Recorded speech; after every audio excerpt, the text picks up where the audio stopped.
자, 지누스 2025년 2분기 실적 나왔는데요. 바로 한번 보죠.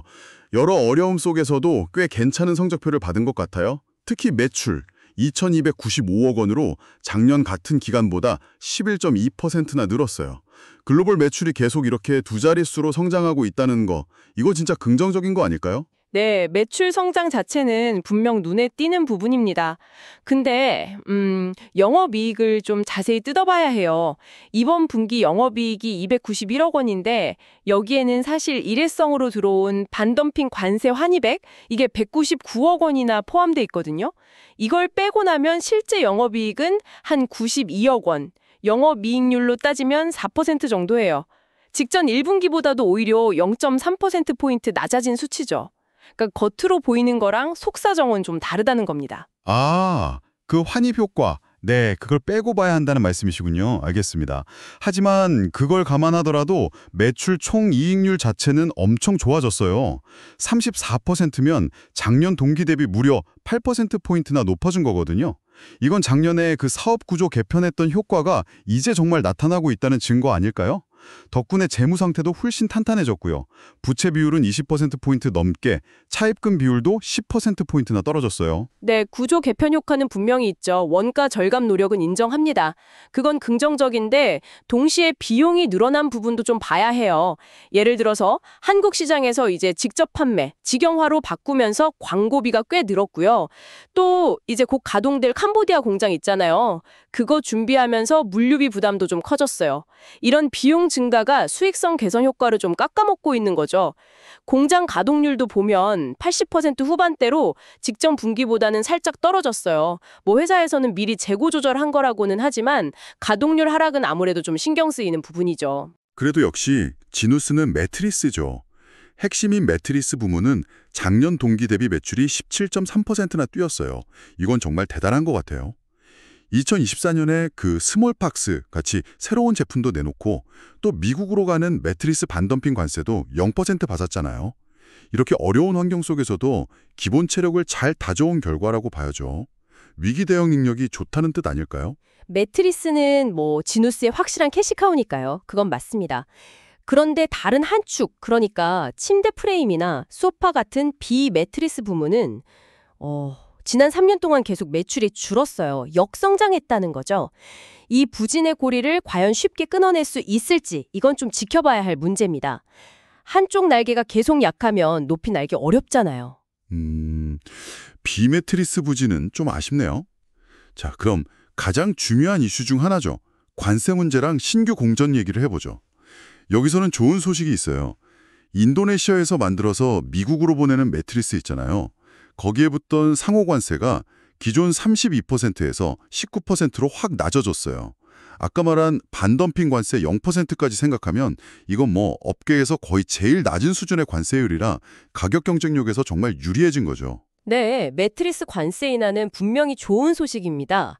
그건 호재인데 근데 문제는 비매트리스 부품에 쓰이는 철강 부목이요. 여기에 대한 관세는 오히려 25%에서 50%로 올라갈 수 있다는 얘기가 나오고 있어요. 물론 뭐 실제 철강 함량에 따라서 다르게 적용될 거라 꼭 50%는 아니겠지만 어쨌든 부담이 커지는 방향인 건 좀 분명해 보입니다. 하나가 좋아졌다고 다른 쪽 위험이 없어지는 건 아니니까요. 바로 그 점 때문에 8월에 가동될 캄보디아 공장이 정말 중요해지는 거죠. 여기가 이제 본격적으로 돌아가면 기존에 중국에서 생산할 때 내야 했던 그 섹션 300을 관세라고 있잖아요. 미국의 추가 관세, 그 25%를 피할 수 있게 되는 거거든요. 그러면 지금 걱정하시는 비매트릭스 관세 부담이 오히려 줄어드는 효과를 기대할 수 있는 거죠. 이걸 발판 삼아서 비매트릭스 부분 ODM 사업, 그러니까 다른 브랜드 제품 대신 만들어주는 거예요. 그것도 정상화되고 실적도 다시 좋아질 수 있을 걸로 기대합니다. 게다가 요즘 다들 중국 탈출하려고 하니까 새로운 고객사 잡을 기회도 생길 거고요. 혁신적인 신제품도 준비 중이라고 하니 기대되는데요. 캄보디아 공장의 잠재력 자체는 저도 인정합니다. 그 전략 방향은 맞다고 봐요.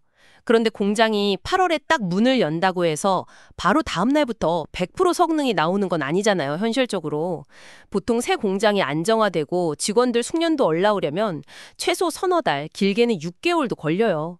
초기 가동 비용 부담도 무시 못하고요. 그러니까 당장 효과를 보기보다는 좀 중장기적으로 봐야 한다는 거죠. 그리고 그 신규 ODM 수주 가능성도 아직은 뭐랄까 긍정적인 분위기다 이 정도지 확정된 계약은 없다고 들었어요. 지난 3년간 계속 부진했던 비매트릭스 부문이 갑자기 확 좋아질 거다. 이렇게 기대하는 건 조금 너무 이른 감이 있죠. 시간이 좀 필요하다는 말씀이시군요. 알겠습니다. 그럼 글로벌 시장 쪽은 어떤가요? 해외 사업 확장도 순조로워 보이던데요. 한국 시장은 내년 1월부터 완전히 직영체제로 바뀌잖아요. 그러면 3분기부터는 실적 개선 효과가 나타날 걸로 기대되고요. 한국 소비자들 취향에 딱 맞는 신제품도 준비 중이라고 하고, 중동 시장도 보세요. 6월에 UAE에서 판매 시작했고 내년부터는 사우디 포함해서 무려 29개 나라로 확대할 계획이래요. 중동에서는 아직 좀 낯선 베드 인 어 박스 개념, 그러니까 매트리스를 압축해서 상자에 넣어보내는 거예요. 이걸 알리면서 시장을 새로 만들고 있는 거죠.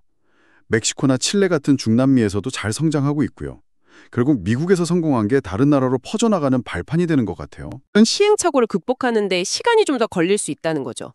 중동 시장은 말씀하신 대로 배드 인 어 박스 개념 자체가 생소해요. 그럼 이걸 소비자들에게 알리고 교육하고 또 현지 유통망 뚫는데 상당한 시간과 비용이 들어갈 수밖에 없습니다. 초기 투자가 많이 필요하죠. 결국 보면 지누스의 글로벌 성장은 아직도 미국 시장에 크게 의존하는 구조예요. 그런데 최근에 아마존 같은 주요 판매 채널에서 가구 카테고리 전체의 성장이 좀 둔화되고 있다는 소식, 이거 무시할 수 없거든요. 만약에 미국 시장 성장세가 꺾이면 다른 글로벌 확장 전략에도 좀 브레이크가 걸릴 수 있는 상황인 거죠. 종합적으로 보면 이렇습니다.